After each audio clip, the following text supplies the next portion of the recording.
Okay, here I'm going to do an example with you. So please get out your scrap paper and a pencil and yeah, follow along.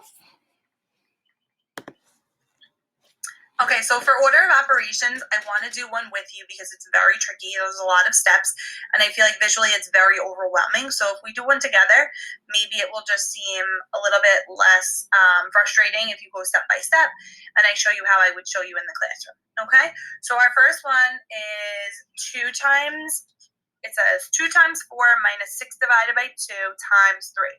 So that sounds like a lot. But if you do the order of operations and you go one by one, so you have groups, exponents, multiplication and division, then addition and subtraction, you'll get it right every time if you do it the right way.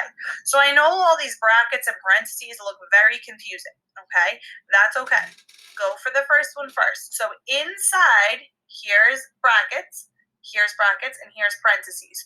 So we're going to start in here because these two numbers are next to one another. So we're going to do 6 divided by 2. 6 divided by 2 is 3. Nice job.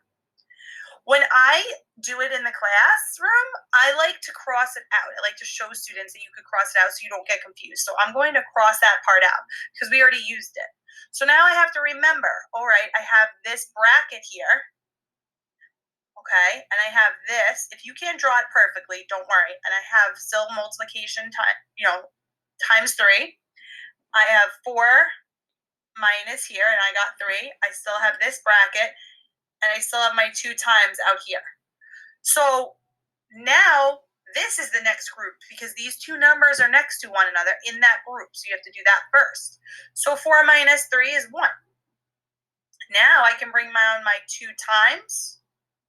Cross this out because I did it. It's my bracket. Sorry, I was a little low. And now here's my multiply 3. Now this is the next bracket, so I have to do this. So what's 2 times 1? 3. And then I can multiply, 2 times 1 is 2. And multiply by 3, and you get 6. So if you did it out of order, you wouldn't get 6, and then we wouldn't get the right answer. So everyone goes by this order of operations so that you get the exact same answer as everyone else, okay? So I know it visually looks confusing. I can show some of you tomorrow if you call me within Teams if you're confused, but just take it step by step. We'll practice for the next couple of days. Awesome job.